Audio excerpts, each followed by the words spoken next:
SIFC کی معاونت اور green corporate life stock initiative کے تحت پاکستان کے ڈیری سیکٹر کے لیے تاریخی اقدام۔ امریکہ اور برازیل سے اعلیٰ نسل کے مویشیوں کی کھیپ پاکستان پہنچا دی گئی۔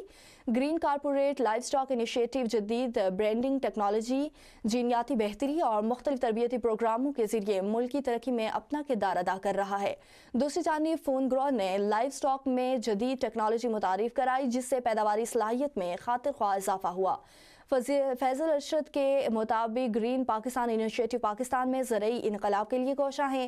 Head of meat processing and export Naveed Iqbal کا کہنا ہے کہ میٹ ایکسپورٹ 9 ممالک سے بڑھ کر 13 ممالک تک پہنچ گئی، جس سے عالمی منڈی میں پاکستان کی تجارتی ساکھ مضبوط ہوئی۔ دو طرفہ تجارت اور میٹ ایکسپورٹ سے کسانوں کے لیے روزگار کے نئے مواقع پیدا ہوں گے اور ملک میں معاشی خوشحالی کی راہیں کھول دی گئی ہیں۔